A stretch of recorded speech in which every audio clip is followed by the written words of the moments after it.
घेईल लावी, नाही तर निष्पाण लावी पृथ्वी करील. प्रतिज्ञा होती मायबाप भीष्माचार्यांची. अशा भीष्माचार्यांनी प्रतिज्ञा करावी. शास्त्राने प्रतिज्ञेचे 5 प्रकार सांगितले. स्वार्थमूलक प्रतिज्ञा, अर्थमूलक प्रतिज्ञा, अनर्थमूलक प्रतिज्ञा, परार्थमूलक प्रतिज्ञा आणि परमार्थमूलक प्रतिज्ञा. प्रतिज्ञा करायच्या झाल्या तर पहिल्या 3 प्रकारच्या प्रतिज्ञा करू नका. प्रतिज्ञा स्वार्थमूलक नसावी, अर्थमूलक नसावी, अनर्थमूलक नसावी. प्रतिज्ञा करायची झाली तर प्रतिज्ञा परार्थाची करा, प्रतिज्ञा परमार्थाची करा. विठ्ठल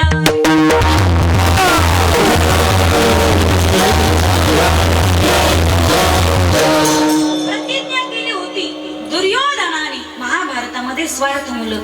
सुच्चमग्रे दास्यामी विना युद्धेन केशवा. सुईच्या टोकावर बसेल एवढी माती काय, जमीनही मी पांडवांना युद्धाशिवाय देणार नाही. परिणामी सगळ्या कौरव कुळाचा नाश झाला. म्हणून प्रतिज्ञा स्वार्थमूलक नसावी, प्रतिज्ञा अर्थमूलक नसावी. आज मला वाटतं जेवढे घोटाळे झालेत, घोटाळे केल्याच्या नंतर काय हाल होतात, एकदा जेलमध्ये जाऊन भेटा त्यांना. प्रतिज्ञा अर्थमूलक नसावी, प्रतिज्ञा ही अनर्थमूलक नसावी.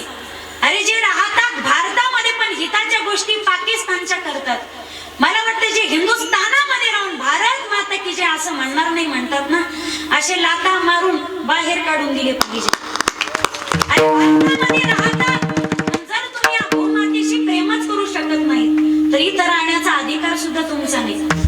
राहतात भारतामध्ये पण मदत पाकिस्तानमध्ये अजिबात चालणार नाही. ही अनर्थमूलक प्रतिज्ञा आहे मायबाप. प्रतिज्ञा करायची झाली तर प्रतिज्ञा परार्थाची असावी. परार्थमूलक प्रतिज्ञा करतात. सेवितो हा रस वाटितो अनेका, घ्या रे हो नकारान वरी किंवा तुका म्हणे खातो, आनंदाचे लाडू नका सर पडू घ्या रे तुम्ही. परार्थमूलक प्रतिज्ञा आजही आमच्या स्वराज्याच्या इतिहासामध्ये जिचं सुवर्णाक्षरांमध्ये वर्णन केलं जातं, जिला स्वराज्याची प्रतिज्ञा म्हणतात. छत्रपती शिवरायांनी जी प्रतिज्ञा केली ना, ती स्वराज्याची प्रतिज्ञा, ही परार्थमूलक प्रतिज्ञा होती. विठ्ठल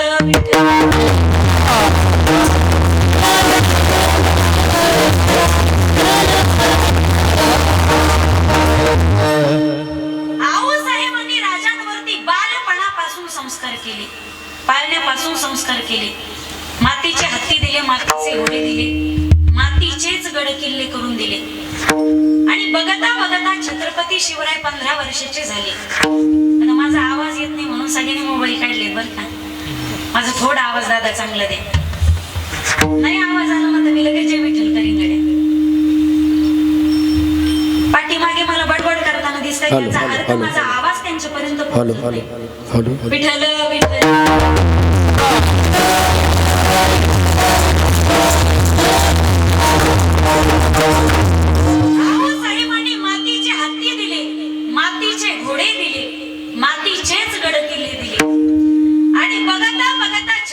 शिवराय 15 वर्षाचे झाले. दादोजी कुळदेवांच्या समवेत मावळच्या दऱ्या खोऱ्यात फिरत असताना एक मावळ्याचा मुलगा छत्रपती शिवरायांचा मित्र होऊ लागला. यामध्ये तानाजी मालुसरे होते, सूर्याजी मालुसरे होते, हेसाजी कंक होते, दादाजी नरसप्रभू होते आणि बाजी मासलकरांच्या सारखे वृद्धही होते. एक दिवस ही सगळी मंडळी रोहिडेश्वरावरती जमली. साऱ्यांनी हातामध्ये बेल भांडारा घेतला. रोहिडेश्वराच्या पिंडीवरती वाहणार. राजांनी सांगितलं, वीरांनो पुन्हा एकदा विचार करा. स्वराज्यासाठी सुलतानाशी टक्कर देणं हे कार्य सोपं नाही. प्रसंगी प्राण जाण्याची सुद्धा भीती. आपल्या म्यानातली तलवार काढली, स्वतःचं बोट कापलं आणि स्वतःच्या रक्ताचा अभिषेक रोहिडेश्वराच्या पिंडीवरती केला. साऱ्या वीरांनी हातात बेल भांडारा घेतला आणि रोहिडेश्वराच्या पिंडीवरती वाहिला. सर्वांनी एकदम जय जयकार केला. हर हर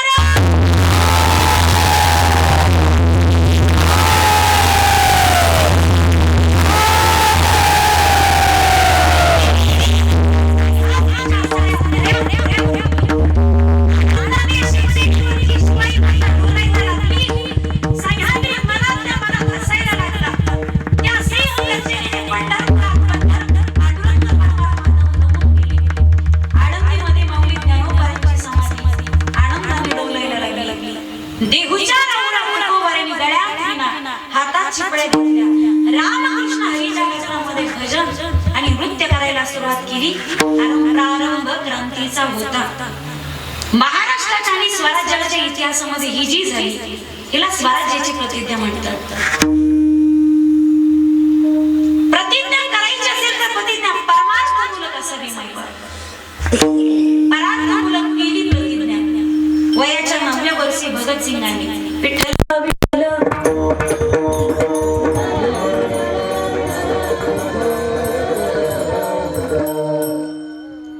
जालियनवाला बाग या ठिकाणी हत्याकांड घडलं होतं. एवढी माणसं मारली गेली होती मायबाप त्या ठिकाणी. जवळपास 3,500 ते 4,000चा आकडा आहे. रक्ताने लाल झाली होती ती भूमी. आणि भगतसिंगाचं वय आता 9 वर्षाचं होतं.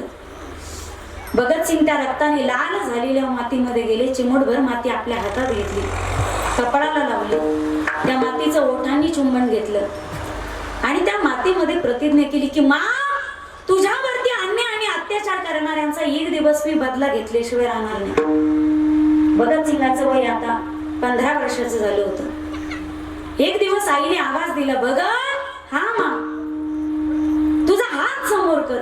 आईने हातावरती 50 रुपयाची नोट टेकवली. भगतने विचारलं, आई, या नोटेचं काय करायचं ग? आईने सांगितलं, दादा, तू मोठा झालास, आम्हाला तुझं लग्न करायचंय आणि या 50 रुपयाच्या नोटेचा तुला बाजार आणायचा. 50 रुपयाची नोट घेऊन भगतसिंग बाजारात गेले. पण त्या 50 रुपयाच्या नोटेकडे पाहून भगतसिंग विचार करतात, जर या नोटेचा मी बाजार आणला आणि जर कदाचित माझं लग्न झालं तर आयुष्यभर मला बाईची सेवा करावी लागेल. भगत, तुझा जन्म एका बाईच्या सेवेसाठी नाही झाला तर या भारत मातेच्या आईच्या सेवेसाठी झाला. 50 रुपयाची नोट घेऊन स्वातंत्र्य क्रांतीच्या लढ्यात सामील झाले. संसदेवरती बॉम्ब टाकला. भगतसिंगाला अटक करण्यात आलं आणि पाकिस्तानातल्या लाहोरच्या जेलमध्ये त्यांना ठेवण्यात आलं. 20 दिवसावरती फाशी होऊन ठेवली होती. फाशीची शिक्षा सुनावण्यात आली.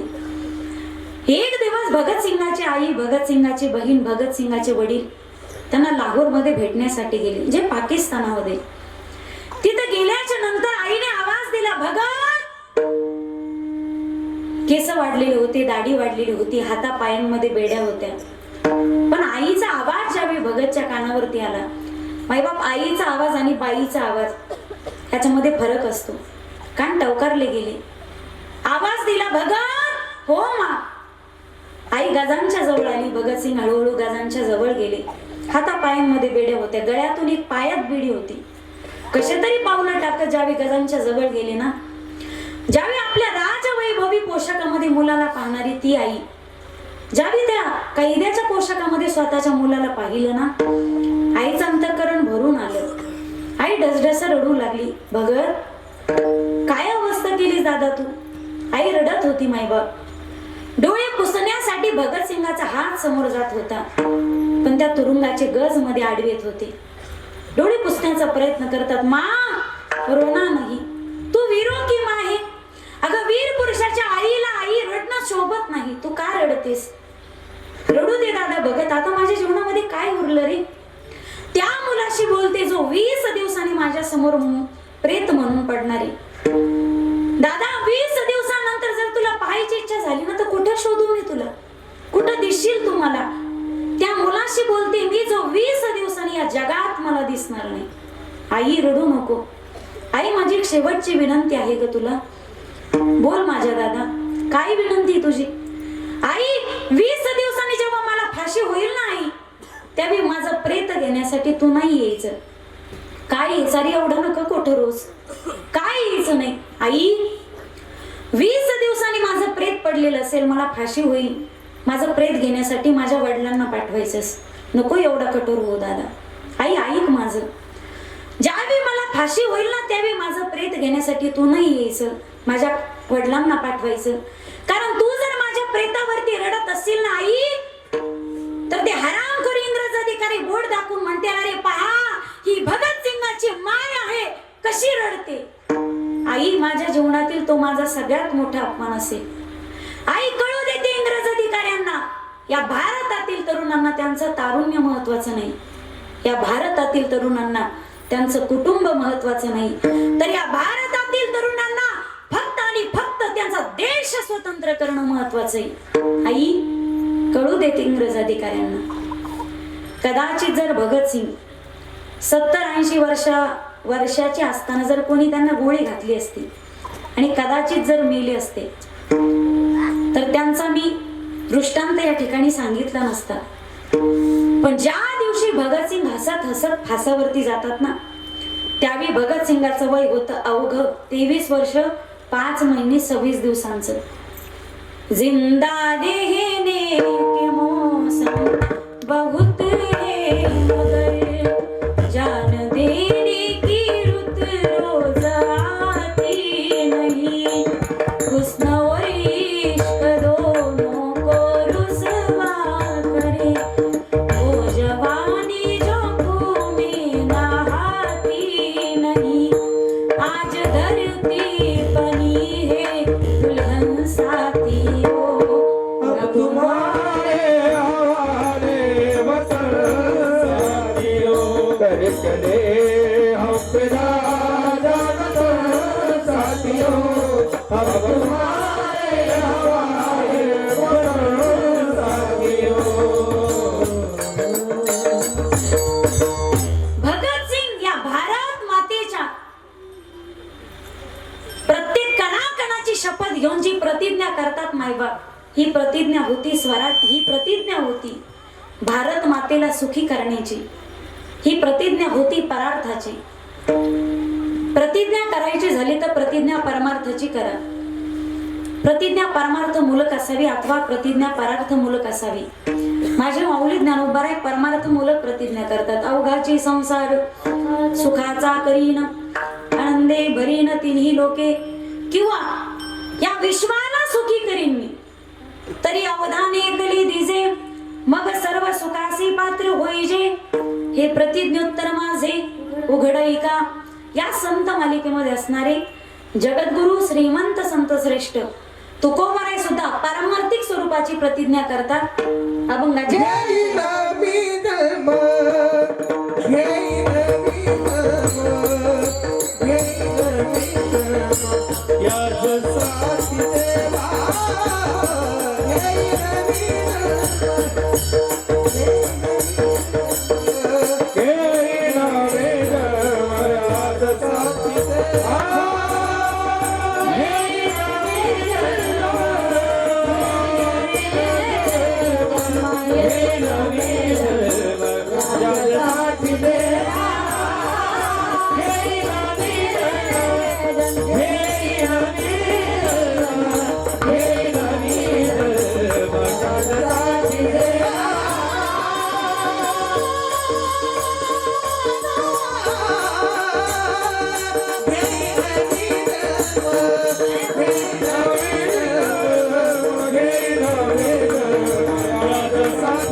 पहिल्या चरणामध्ये तुकोबाराय सांगतात, प्रतिज्ञा करतायत, देवा मी जन्म घेईन, आम्ही पुन्हा पुन्हा जन्माला येऊ कशासाठी, तुझी चरण सेवा साधावया.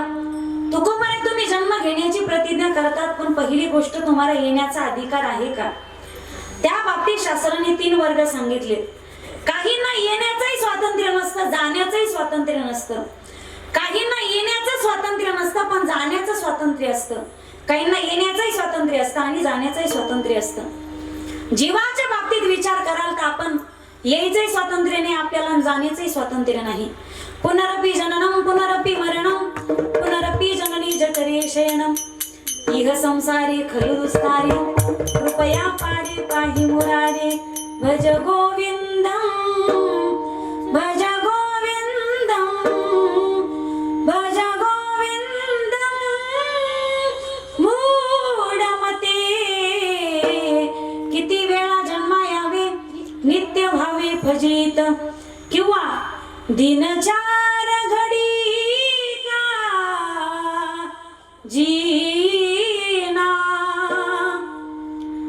दुनिया है मुसाफिर खाना, चाहे लाख करोड़ आए, चाहे कोटि खत्म कराए, बस यही चला है जाना. दुनिया है मुसाफिर खाना, जिंदगी एक किराए का घर है, जिंदगी एक ना एक दिन बदलना पड़ेगा, एक ना एक दिन बदलना पड़ेगा. जिंदगी एक किराए का घर है, जिंदगी एक किराए का घर है, एक ना एक दिन बदलना पड़ेगा, एक ना एक दिन बदलना पड़ेगा. जिंदगी एक किराए का घर है, कोई दिल बदलना पड़ेगा. बहुत जब तुझको, बहुत जब तुझको, बहुत जब तुझको चलेगी तो घर से बाहर निकलना पड़ेगा. बहुत जब तुझको आवाज देगी तो घर से बाहर निकलना पड़ेगा.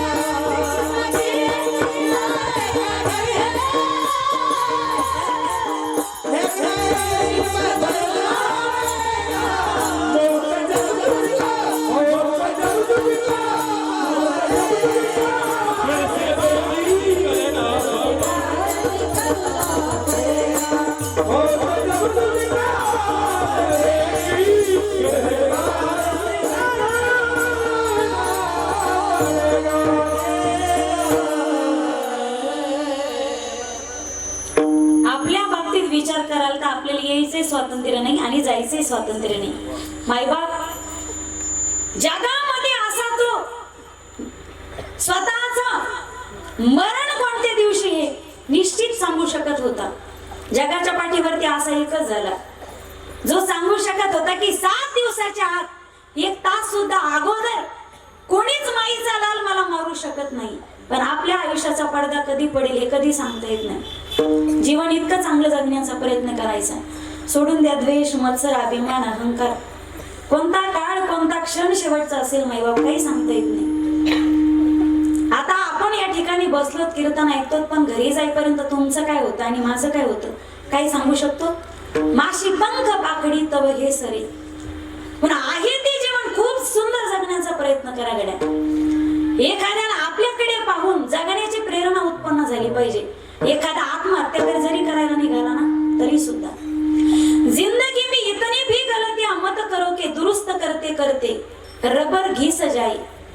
जिंदगी में इतनी भी गलतियां मत करो के दुरुस्त करते करते रबर घी सजाई, और रबर को भी इतना मत घिसो के घिसते घिसते कागद फट जाई. देव धक्का देत राहतो, कोणत्या धक्क्यानं स्टार्ट व्हायचं ते आपण आपलं ठरवलं पाहिजे. समझदार को इशारा काफी. विठ्ठल विठ्ठल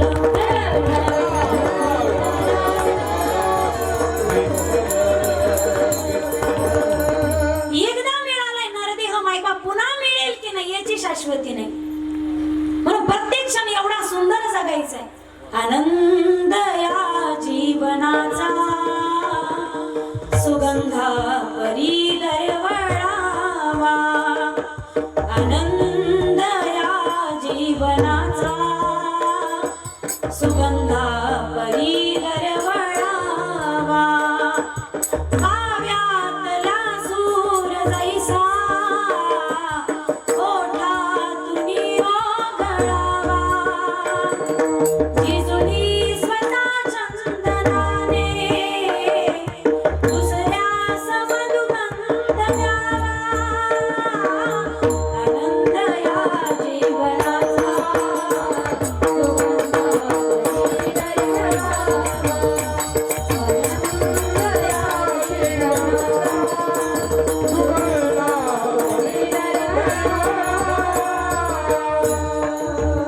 जीवन खूप सुंदर आहे मायबाप. एका विचारवंतांचं गोड वाक्य आहे. Life is a great movie but no retake but no receive and forward system. आयुष्य हा खूप चांगला चित्रपट आहे पण त्यातल्या सगळ्याच गोष्टी आपल्या हातामध्ये नाहीत. आयुष्य खूप चांगला चित्रपट आहे त्यामध्ये स्माइल ओके कॅमेरा ऍक्शन असं काहीच नसतं. या जीवनरूपी चित्रपटामध्ये सुखाचा क्षण आला म्हणून याला पॉज करता येत नाही. दुःखाचा क्षण आला म्हणून याला पुढेही ढकलता येत नाही. जीवन असा चित्रपट आहे तो आहे त्या पद्धतीमध्ये तो जगावा लागतो. म्हणून येणंही हातात नाही आणि जाणंही हातामध्ये नाही. ते तुम्ही आम्ही जीव आहोत. देवाच्या बाबतीत विचार कराल तर देवाला येत असताना आधी बोलवावं लागतं. आणि येला रूपावळे करुणे खळे हरिदासी करुणे खळे हरिदासी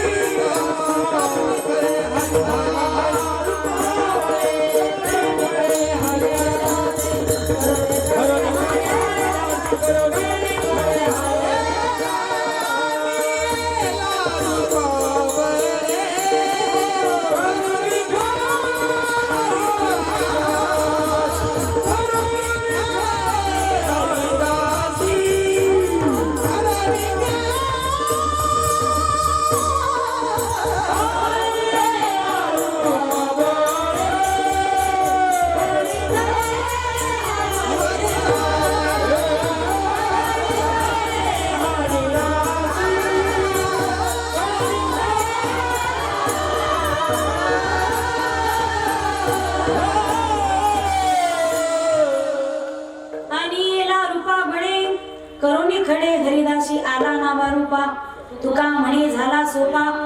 त्याला आणावं लागतं त्याच्या मर्जीने आल्यावर तो निघून जाईल. ज्याला बोलवावं लागतं त्याचं नाव देवे. आता विचारलं तुम्ही खाऊ चांबारवाडीच्या सत्तेमध्ये तुम्ही काय आलाच नाही तुमची उपस्थिती दिसली नाही ते विचारतील त्यांनी काय आम्हाला आमंत्रण दिलं होतं का. म्हणजे ज्याला आमंत्रणाची अपेक्षा आहे तो देव आहे. आल्यानंतर त्याच्या मर्जीने तो निघून जाईल. पण तिसरा वर्ग समोर घ्या. येणंही त्यांच्या हातात आहे आणि जाणंही त्यांच्या हातामध्ये. तुकोबारायांना वाटलं आता देहू गावामध्ये अवतार घ्यावा. घेतला तुकोबारायांनी. 42व्या वर्षी तुकोबारायांना वाटू लागलं आता दिसू नये जना आईसे करी गा नारायणा. तुकोबारायांना कोणी अडवलं नाही. आणखी पुढे सांगू कोणाच्या आडण्याने तुकोबारा अडले नाही. आम्ही वैकुंठवासी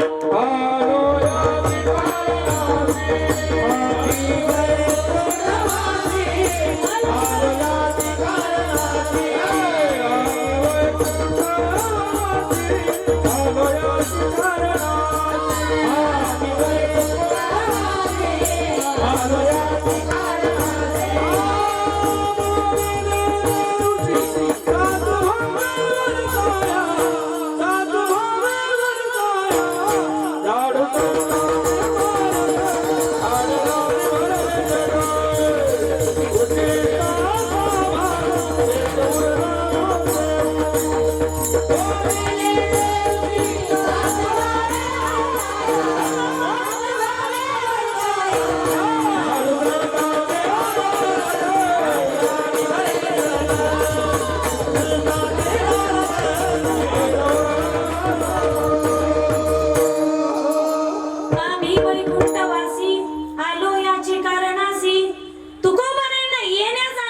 स्वातंत्र्य म्हणून तर प्रतिज्ञा करतात. बरं तुकोबारे प्रतिज्ञा करतात कशाशी? तुझी चरण सेवा साधावया. वारकरी संप्रदाय हा प्राज्ञ लोकांचा संप्रदाय आहे. वारकरी संप्रदाय हा शहाण्या लोकांचा संप्रदाय आहे. वारकरी संप्रदायाने ज्यावेळी डोळ्यांचा विषय आला त्यावेळी परमात्म्याचं स्वरूप न्याहाळले, पण ज्यावेळी चित्ताचा विषय आला ना त्यावेळी चित्तामध्ये भगवान पांडुरंग परमात्म्याचे चरणच धारण केले. का चरण धारण केले? तर परमात्म्याचे चरण अत्यंत सुकुमार आहेत. जगामध्ये चित्ताखेरी दुसरं ठिकाणच नसेल की परमात्म्याचे चरण सेफ राहतील, सुरक्षित राहतील. विठ्ठल विठ्ठल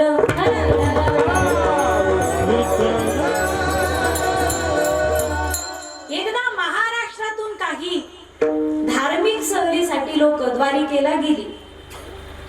द्वारिकेला गेल्याच्या नंतर त्या ट्रिप मालकाने सांगितलं की इथली मंदिरे टायमात बंद होतात आणि टायमात चालू होतात. इथं मंदिरामध्ये वेळेचं बंधन आहे. तुम्हाला दर्शन करायचं असेल द्वारकाधीशाचं, बरोबर दुपारी 12ला मंदिर बंद होतं. तुम्हाला दर्शन करायचं असेल तर 12च्या अगोदर हजर राहा. आता मला एक गोष्ट कळत नाही, उत्तर भारतातून कथेची परंपरा महाराष्ट्रामध्ये आली आणि आलं पाहिजे. रामायण भागवत जगाला कळालं पाहिजे. खरं तर कथेची परंपरा ही उत्तर भारतामधली आहे. आता तिकडचं भागवत इकडे आलं, तिकडून रामायण इकडे आलं. त्या ठिकाणी सुंदर गोष्ट आहे. पण मला हे कळत नाही, आपल्या लोक महाराष्ट्रातून काही लोक ट्रिप घेऊन तिथं जातात आणि तिथं जाऊन भागवत करतात, म्हणजे नेमका पराक्रम काय हे गणित मला आजपर्यंत कळलं नाही. आपली लोक तिथं गेल्याच्या नंतर त्या ट्रिप मालकाने सांगितलं तुम्हाला दर्शन करायचं असेल तर थोडस 12ला 15 मिनिटं कमी असताना या मंदिरामध्ये, म्हणजे व्यवस्थित दर्शन होती. पण आपल्या महाराष्ट्रातल्या लोकांचा एक बेस पॉइंट आहे, आपण टायमाच्या आत कुठंच हजर राहत नाही. उदाहरणार्थ माझाच विषय घ्या, म्हणजे मी टायमात इथे हजर राहिले का? पण माझं कारण वेगळं होतं. हे लोक फिरत फिरत फोटो काढत, आताच्या भाषेत सेल्फी काढत, थोडा जरा उशीर झाला मंदिरामध्ये यायला. तुम्ही आजही उत्तर भारतामध्ये गेलात तर मंदिर असतील, तिथे गेलात तर अगदी सकाळीच जाताल तर ते म्हणतील अभि ठाकूरजी जगे नाही बाद में आओ. आणखी वेळाने जाताल अभि ठाकूरजी बाल भोगले रे हे बाद में आओ. आणखी वेळाने जाताल अभि ठाकूरजी विश्राम कर रहे हे बाद में आओ. आणखी वेळाने जाताल अभि ठाकूरजी सायम भोगले रे हे बाद में आओ. आणि संध्याकाळी जातात अभि ठाकूरजी सो गए हे कल आओ. हे लोक गेले पण बरोबर 12 वाजून 5 मिनिटं झालेली होती. गेल्याच्या नंतर दर्शन करू द्या म्हटले. त्या पंडितजींनी सांगितलं अभि ठाकूरजी का भोग लग चुका है, अभि ठाकूरजी विश्राम कर रहे हैं. 4 बजे के बाद मंदिर खोलेगा तब मंदिर में आना. हे लोक म्हणे असं होऊ शकत नाही, आम्हाला संध्याकाळी परत महाराष्ट्रामध्ये जायचंय, फक्त 1 मिनिटासाठी पडदा बाजूला करा, एकदा देवाला पाहून द्या, आम्ही पुन्हा कधीच येणार नाही. ते म्हणे इथले रूल्स आहेत आणि ते रूल्स आम्हाला फॉलो करावे लागतात, ते नियम मोडले जात नाही. एकदा ठाकूरजीला भोग लावला, पडदा टाकण्यात आला की पुन्हा 4 वाजल्याच्या नंतरच तो पडदा हटवण्यामध्ये येतो. अभी ठाकुर जी का भोग लग चुका है, ठाकुर जी विश्राम कर रहे हैं, 4 बजे के बाद उठेंगे, चाय वाय पिएंगे, मंदिर में आएंगे, तब मंदिर में आना. हे म्हणे असं कोणता देव असतो का 12 वाजता जे जेवण करून झोपतो, 4 वाजता चहा पिऊनच मंदिरात येतो? असं देव असतो? अहो जा पंढरपुरामध्ये, आमचा पांडुरंग परमात्मा 24 तास भक्तांसाठी मोकळाच आहे. त्या व्यक्तीने उत्तर दिलं तिथल्या पंडितजींनी. त्यांनी सांगितलं पंढरपूर में भगवान खड़ा है भक्तों के लिए, लेकिन यहाँ द्वारिका में वो द्वारकाधीश है, वो यहाँ के राजा है. जैसी मनमानी होगी वैसा करेंगे, 4 बजे उठेंगे, चाय वाय पिएंगे, मंदिर में आएंगे, वरना आएंगे नहीं. त्याचं कोण मालक आहे का? कारण तो इथला राजा आहे. या व्यक्तींचा नाईलाज झाला. 4च्या नंतर मंदिरामध्ये हजर झाले. पुन्हा भगवंताचा अभिषेक करण्यात आला, पाद्यपूजा करण्यात आली. आपली लोक त्या ठिकाणी हजर होती महाराष्ट्रातली. ज्यावेळी भगवंताची पाद्यपूजा करण्यात आली त्यावेळी त्यांनी सांगितलं भगवंताच्या चरणावरती तुलसी दल वाहा.